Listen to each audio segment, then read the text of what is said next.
saludo también a todos de manera virtual. Bueno, yo he escogido a una mujer que es recordada particularmente en dos momentos en el año. Uno es en la Natividad, durante la Navidad, y el otro es durante la pasión y muerte de Jesús, porque hay una mención, pero que yo creo que el mundo católico la exaltó demasiado y desde mi punto de vista la desfiguró, la sacó realmente de sus aspectos más relevantes y significativos y la divinizó. Y bueno, algunos dicen que cuando se ponen en los altares se pierde la esencia de las personas, pero el mundo evangélico la olvidó. O sea, el mundo evangélico, por separarse de ese contexto católico, dogmático con respecto a ella, entonces ya prácticamente ni la menciona. Y es María de Nazaret. Entonces, vamos a tener el texto en Lucas 1, 26, 38. No sé, Viviana, si lo puedes leer o lo leo.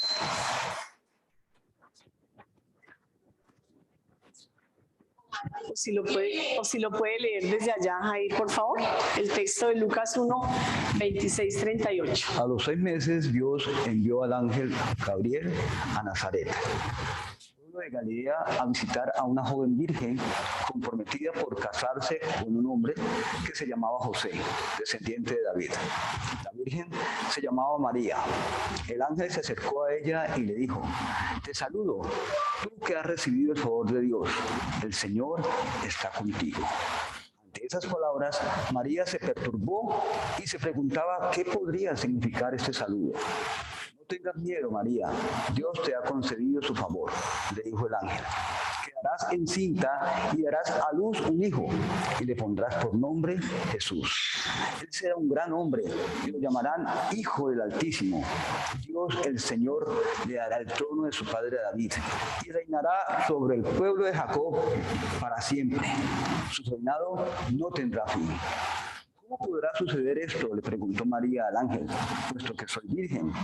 El Espíritu Santo vendrá sobre ti y el poder del Altísimo te cubrirá con su sombra. Así que el santo niño que va a nacer lo llamarán Hijo de Dios. También tu pariente Elizabeth va a tener un hijo en su vejez. De hecho, la que decían que era estéril ya está en el 6º mes de embarazo. Para Dios no hay nada imposible. Aquí tienes a la sierva del Señor, contestó María. Que Él haga conmigo como me ha dicho. Con esto el ángel la dejó. Muchas gracias. Muy bien, María es interrumpida en su cotidianidad por una visita muy importante que es un ángel, el ángel Gabriel. Y el texto comienza diciendo que 6 meses después, porque el ángel Gabriel viene de visitar a Zacarías en el templo. Probablemente el espacio donde María está en la casa. Entonces es un lugar diferente, pero no tiene que ver con que Dios escoge lugares especiales para visitarlos, sino que puede visitar a quienes están en el ejercicio del templo, como Zacarías, pero en la casa, en la cotidianidad y la privacidad, en un contexto patriarcal como el que vivía María. Irrumpe en su vida cotidiana. María más o menos debe tener 13 o 14 años, ya está comprometida para casarse. Ese proceso dura 1 año y es una edad casamentera, ¿no? Es una edad para eso. Pues en su contexto, su aspiración y posibilidad era casarse, tener hijos e hijas para ser honrada y reconocida, y además para darle hijos e hijas a su pueblo. Y tiene entonces una vivencia extraordinaria. Pero lo que me llama la atención de la vivencia extraordinaria es que María no se sorprende porque el ángel se le aparece. No dice: ¿quién es usted? ¿Cómo se llama? ¿Por qué está aquí? ¿De parte de quién viene? Parece que la espiritualidad de María le ha permitido tener ciertas visiones, encuentros. Lo que le llama la atención a María es la forma como el ángel la saluda. Como el ángel la llama, y que no era, parece cotidiano o normal para ella. Entonces Dios se dirige a ella, la llama por su nombre, la saluda y la bendice. Y le hace una promesa misteriosa: Jesús, el Mesías, habitará su cuerpo de mujer. Una luz especial llena el espacio y María escucha esa extraña palabra: alégrate, mujer, bienaventurada, feliz tú. Dios te saluda, Dios está contigo y eres especial ante sus ojos. Te ha escogido, por eso eres llena de gracia, y dicho sea de paso, esto es lo que significa María, llena de gracia. Esta visión mística de María lo que va a hacer es transformar todo su destino. O sea, con esta experiencia, aunque mantiene la perspectiva y la cotidianidad de mujer casada con hijos, pero este no es cualquier hijo, tampoco es de cualquier hombre. Entonces, eso transforma completamente su destino. El mensajero de Dios le anuncia cosas inentendibles, hechos que le competen íntimamente y que sin embargo la agobian. Este extraño mensajero le anuncia que será madre de una especie de Mesías, de un heredero del trono de David, de alguien que será llamado el Hijo de Dios. Entonces el anuncio es un anuncio muy diferente a lo que una madre en el contexto de María esperaría. El asombro de María crece y el temor la paraliza. Yo no puedo tener un hijo, no conozco varón, soy virgen. Son las palabras de respuesta que reflejan la angustia de una joven a la que le han trastornado sus lunas, y esa frase es de Carmiña Navia. Y serán 9 lunas de espera que cambiarán. Hay cosas, ¿no? Preguntas que pueden estar resonando en el corazón de María. La palabra de Dios entonces penetra su cuerpo y su corazón. Ese mensaje va a tocar todas sus entrañas de mujer, pero también su corazón, su mente, su historia. Ha sido escogida para una tarea que debe pasar a través de su vientre, de su matriz. Será germen de vida, pero no de cualquier vida. La joven aún no es consciente de lo que implica todo esto. ¿Qué supondrá en su vida? ¿Cómo afectará eso su relación con José, el elegido por sus padres, también probablemente por ella? ¿Cómo afectará sus relaciones cercanas? ¿Será capaz de llevar a cabo la tarea? ¿Qué es eso de ser la madre del Hijo de Dios, del Salvador, de un heredero eterno? Son preguntas que probablemente se hizo María. Si recuerda la ley, también la pregunta puede ser por su seguridad. Si descubren que no es de José, ¿qué va a pasar conmigo? ¿Qué va a pasar con él? El llamado conecta el presente con el futuro, conecta también el cielo con la tierra. La encarnación de quien ha sido su Dios será a través suyo. Dará a luz al Hijo de Dios, al Emmanuel, a Jesús, el que significa Dios salva. El Espíritu Santo vendrá sobre ti y el poder del Altísimo te cubrirá con su sombra, le asegura el ángel Gabriel. Y esta frase del ángel Gabriel me hizo pensar mucho en que el Espíritu de Dios sí seguía moviéndose y Dios sí seguía hablando. Y no solamente hablaba en el templo a los sacerdotes, sino que le hablaba a la gente en lo cotidiano, a los hombres y a las mujeres como María. Y el Espíritu de Dios viene sobre esta mujer sencilla, trabajadora, en su cotidianidad, en su privacidad, en el lugar donde ella se encuentra.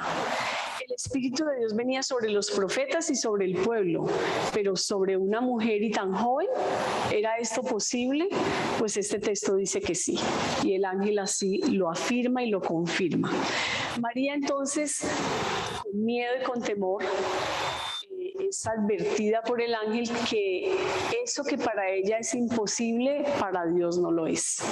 Es que hay algo imposible para Dios, y le da una señal muy increíble. Su prima Elizabeth, ya vieja, que ha perdido la costumbre de las mujeres, está embarazada. Ese es el poder inexplicable de Dios que puede hacer realidad lo imposible y lo impensable y que puede en medio de usar la propia naturaleza humana que creó, tener alternativas sobrenaturales para cumplir sus proyectos en la historia. María entonces acepta el llamado. ¿Comprendió muy bien el llamado? Tal vez no. ¿Estaba muy segura de cómo podría hacerlo? Tal vez no. ¿Tenía muchas dudas? Claro que sí. María tiene una cercanía con Dios que le permite decir, he aquí la sierva del Señor, y que se cumpla como el Señor dice. Embarazarse de Jesús, Hijo del Dios Altísimo, embarazarse del proyecto salvífico de Dios en la historia. Ese es el llamado que tiene María. Ese es el llamado que tiene María y ese es el llamado que tenemos nosotros y nosotras. El llamado último para la humanidad, va a decir Aristóteles, que es la felicidad. Pero el llamado último para una humanidad convertida, una humanidad transformada y salvada, es embarazarse del proyecto salvífico de Dios, de su reino, de su reinado, del estilo de Dios y del proyecto y propósito de Dios para el mundo. Yo creo que me embaracé de ese proyecto desde que era niña. Entonces, mi niñez, yo soy hija única mujer en medio de 8 varones. Entonces, mi madre y mi padre decidieron meterme a un colegio de monjas, donde eran solo niñas. Pues vive con hombres, que aprenda a vivir también con mujeres. Y estaba rodeada de monjas y curas. Y las monjas me enseñaron muchísimo disciplina, me enseñaron algunas cosas de las escrituras y algunas de ellas estaban relacionadas con algunos sacerdotes que eran sacerdotes que habían estado muy vinculados con el proyecto de Vaticano II. Y uno de ellos venía a dar la misa al colegio todas las semanas y yo fui escogida como monaguilla para ese trabajo. Entonces yo era la que auxiliaba al sacerdote. Pero cuando estaba como monaguilla, pasando el cáliz, pasándole el agua, pasando lo que necesitara el sacerdote, yo pensaba, ¿y que si yo estuviera ahí? ¿Qué pasaría si yo fuera la que estuviera oficiando la misa? Yo no anhelaba ser monja, sino que anhelaba ser cura. Entonces por ahí empezó como esa inquietud. Y cuando era niña, como era hija única mujer, mi papá pensaba que me tenía que comprar muchas muñecas. Yo llegué a tener como 150 muñecas, todas colgadas, todas metidas por allá, pero yo jugaba, era con tiza y con borrador. Y hacía una escuelita en mi casa con los niños de la cuadra y ese era mi llamado a ser maestra. Un llamado que nació en mi niñez. En mi adolescencia tuve un encuentro vocacional temprano. Estudié la secundaria en un colegio femenino nacional, Liceo Javier Alondoño, en Medellín. Y el padre Ignacio era un sacerdote muy cercano a nosotras y él hacía para el grado 11 una convivencia vocacional, pero yo estaba anhelando esa convivencia vocacional. Entonces, como yo era también monaguilla suya en el colegio, entonces yo le pedí a él que si podía acompañar, estando yo en 9º grado, si podía acompañar a las de 11 grado, y él me dijo que sí. Y en esa convivencia conocí a una religiosa, Yana. No sé el nombre, ese era como le decían. Y entonces yo le pregunté a ella por qué había decidido ser monja. Entonces ella me dijo que tenía tanto amor en su corazón que no se lo podía dar solo a un hombre. Yo pensé, para mí no, pero yo sí monja no. Yo monja sí no, eso aquí estar en el convento y no tener que compartir todo lo que tiene y no poder ver los muchachos, no, eso no. Pero en esa convivencia sonó este hermoso himno que cantó Jair, Yo lo conocía como Has venido a la orilla, el pescador, y yo sentí que ese himno era un llamado de Dios a mi vida. Ese era el ángel Gabriel que se me había aparecido a mí y me había dicho que Dios tenía un proyecto y un propósito para mí. Entonces esa fue la única convivencia vocacional que hice y decidí no ser monja. Ahí desistí de esa posibilidad porque había entendido que en la Iglesia Católica no podía ser cura. Pero eso era lo que yo quería, ¿verdad? Luego en la universidad conocí el movimiento de Unidad Cristiana Universitaria. Yo ya era, cuando yo tenía 10 años hice mi primera comunión, pero Oscar Vélez, el sacerdote, él nos evangelizó. Y hicimos una oración de fe tal cual la hacemos a veces en el contexto evangélico. Entonces pedimos a Jesús que viniera a nuestro corazón. Para mí, yo ubico mi conversión en ese entonces. Y luego en la universidad, con el movimiento de Unidad Cristiana Universitaria, me vinculé en el año 81 y en junio del año 84 en Ibagué. En un encuentro de profesionales y estudiantes, Dios hizo el llamado. Recuerdo tanto que Roberto y yo éramos amigos y Roberto estaba en todo el frente mío. Y ese día no éramos novios todavía ni nada, éramos amigos, compañeros del movimiento y entonces estábamos al frente y por un lado uno de los estudiantes, inspirado por el Espíritu en una fogata hermosa de oración, hizo el llamado: el Señor necesita hombres y mujeres que le sirvan en la iglesia. El Señor necesita pastores y pastoras, necesita profetas, evangelistas, etcétera, etcétera. Pero otro de los jóvenes se paró y dijo: y aquí en este lugar están nuestros esposos y esposas, compañeros de la vida y del ministerio. Y enos aquí, ¿no? Entonces en ese y luego se dio, yo todavía era católica. Y entonces empecé mi tránsito, mis preocupaciones, mis inquietudes, y hice ese tránsito más o menos entre el año 84 y el año 87. Y el cambio cuando ya tenga algo en el estómago de comida, para que así mismo el metabolismo del medicamento haga un...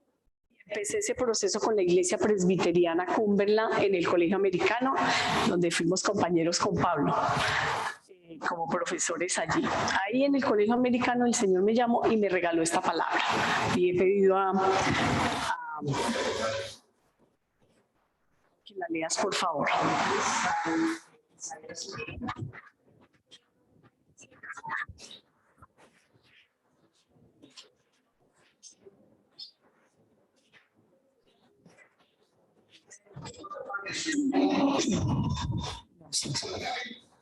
Isaías 55 del 2 al 5. Dice: ¿por qué gastáis vuestro dinero en lo que no es pan y vuestro salario en lo que no llena? Escuchadme bien y comeréis cosas buenas y os deleitaréis con manjares exquisitos. Está oído y venid a mí, escuchad y vivirá vuestra alma. Haré con vosotros un pacto eterno, según la fiel promesa que hice a David. Yo le he puesto como testigo para los pueblos, caudillo y señor de las naciones. Mira, a pueblos que no conocías llamarás y naciones desconocidas correrán hacia ti, por el Señor, tu Dios, y por el Santo de Israel que te glorifica. Gracias. Y ese último versículo es el versículo de mi llamado. Y en el 87 me rebauticé, o sea, en el 87 me hice anabautista, me rebauticé con la Iglesia Presbiteriana y ahí nos casamos en una misión que había comenzado ahí en el Colegio Americano.